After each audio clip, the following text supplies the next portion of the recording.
लेकिन सवाल ये उठता है कि हम यहाँ तक पहुँचे कैसे।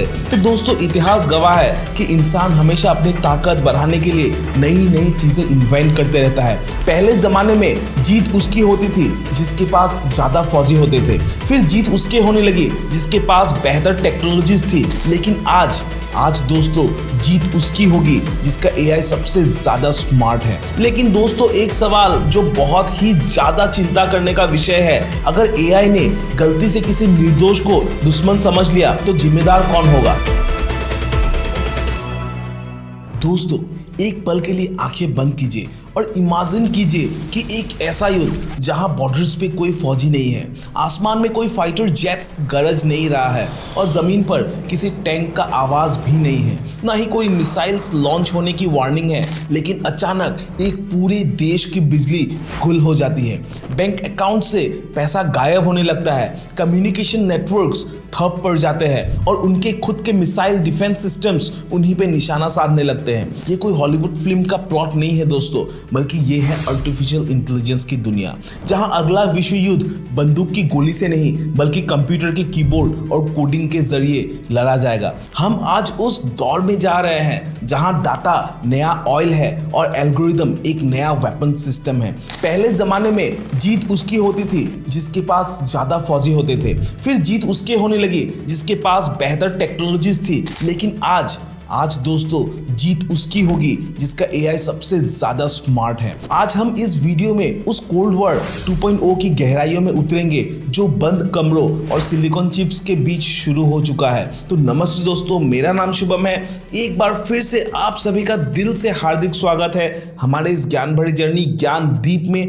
दोस्तों, चैनल पर नए हो तो सब्सक्राइब कर दीजिएगा, क्योंकि आपका एक सब्सक्राइब हमें हौसला देता है कि हम आगे ऐसे ही और अनफिल्टर्ड आपके सामने लाते रहे। लेकिन सवाल ये उठता है कि हम यहाँ तक पहुंचे कैसे। तो दोस्तों, इतिहास गवाह है कि इंसान हमेशा अपनी ताकत बढ़ाने के लिए नई नई चीजें इन्वेंट करते रहता है। पहले तलवार थी, फिर गन पाउडर आया, फिर मिसाइल्स एंड फाइटर जेट्स आए, फिर न्यूक्लियर वेपन आया। लेकिन इन सब चीजों में एक चीज कॉमन था, उन्हें चलाने वाला वो एक इंसान, उसकी फिजिकल प्रेजेंस। एंड आज एआई ने इस रूल को बदल के रख दिया दोस्तों। अब युद्ध फिजिकल नहीं, लॉजिकल हो गया है। सोचिए, एक इंसानी दिमाग को किसी भी सिचुएशन पर रिएक्ट करने के लिए कम से कम 200 मिलीसेकंड्स का समय लगता है, लेकिन एक एआई पावर्ड सिस्टम उसी वक्त में लाखों सिनेरियो प्रोसेस कर देता है। इसे कहते हैं हाइपर वार, एक ऐसा युद्ध जिसे तेजी से लड़ा जाए जब तक कि किसी देश का प्रधानमंत्री मीटिंग बुलाए उससे पहले ही वो देश युद्ध हार चुका होगा।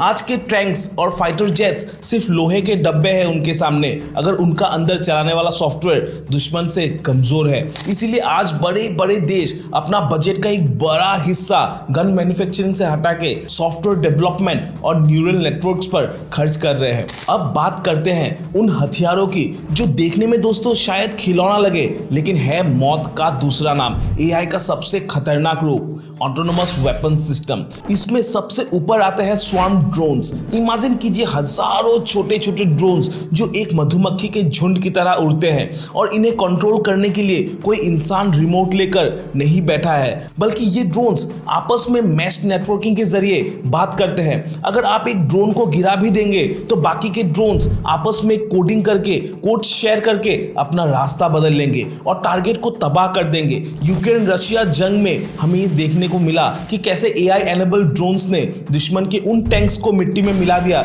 जिनकी कीमत करोड़ों में है। ये ड्रोन्स ऑब्जेक्ट डिटेक्शन और एज कंप्यूटिंग का इस्तेमाल करते हैं, मतलब इनका दिमाग इनके अंदर ही होता है। दोस्तों, इन्हें दुश्मन का चेहरा पहचानने के लिए किसी सर्वर से कनेक्ट होने की जरूरत नहीं है। ये एक बार लॉन्च होने के बाद खुद ही तय करते हैं कि किसे मारना है और कब मारना है। लेकिन कोडिंग का असली खेल सिर्फ बैटलफील्ड पर नहीं है, बल्कि हमारे घरों के अंदर तक पहुंच चुका है, और इसे कहते हैं क्रिटिकल इंफ्रास्ट्रक्चर हैकिंग। आज हर देश की पावर ग्रिड, वाटर सप्लाई और हॉस्पिटल सिस्टम कंप्यूटर से जुड़े हुए होते हैं। अगर कोई मास्टर कोडर एक लॉजिक बॉम्ब किसी देश का सिस्टम में प्लांट कर दे तो वो देश बिना एक गोली खाए घुटनों पे आ जाएगा।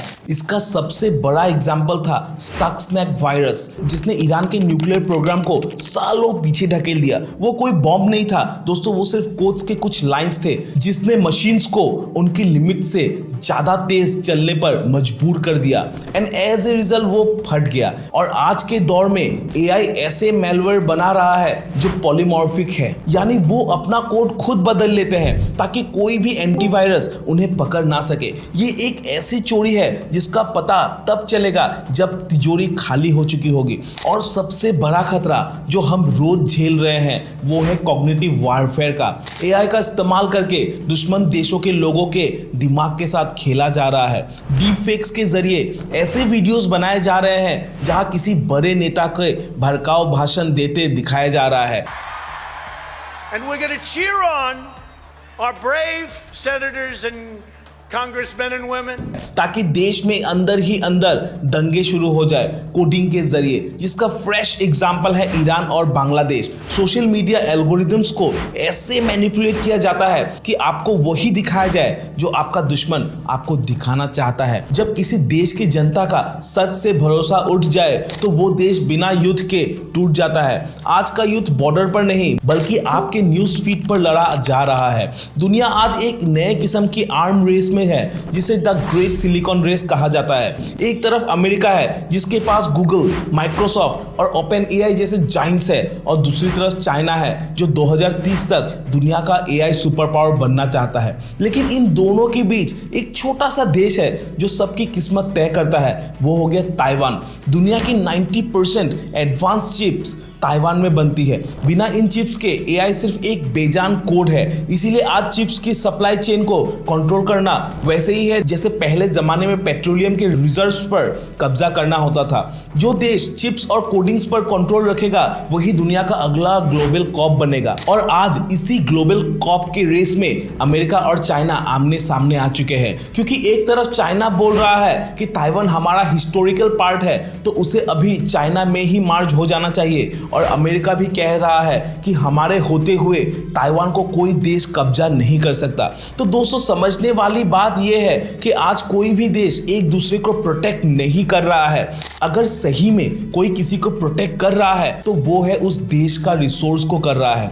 और जब इसी रेस में हमारे प्यारे भारत की बात आती है तो दोस्तों कह दो कि भारत भी इस रेस में पीछे नहीं है। हमारे इंडिया एआई मिशन और सेमीकंडक्टर मैन्युफैक्चरिंग के सपने हमारे आने वाले जनरेशन की सुरक्षा के लिए सबसे जरूरी कदम है जो भारत ले रहा है, एंड इन स्टेप्स में सक्सेस भी अचीव कर रहा है। लेकिन दोस्तों, एक सवाल जो बहुत ही ज्यादा चिंता करने का विषय है, अगर एआई ने गलती से किसी निर्दोष को दुश्मन समझ लिया तो जिम्मेदार कौन होगा? एआई कैसे फैसले लेता है इसे कई बार उसके क्रिएटर भी नहीं समझ पाते हैं, और इसे ही ब्लैक बॉक्स प्रॉब्लम कहते हैं। सोचिए, अगर एक एआई सिस्टम को न्यूक्लियर लॉन्च के एक्सेस मिल जाए तो वो किसी टेक्निकल ग्लिच की वजह से अगर न्यूक्लियर वॉर शुरू कर दे तो क्या हम उसे रोक पाएंगे? जब युद्ध बाइनरी कोड्स पे चलेगा तो वहां रहम और इंसानियत की कोई गुंजाइश ही नहीं होगी। तो दोस्तों, आज हमें ये सोचना चाहिए, क्या हमारे पास आज इसका सॉलिड उत्तर है? क्योंकि दोस्तों, आज हम एक ऐसे मोड़ पे खड़े हैं जहां टेक्नोलॉजी हमारी ढाल भी है और हमारी तलवार भी है।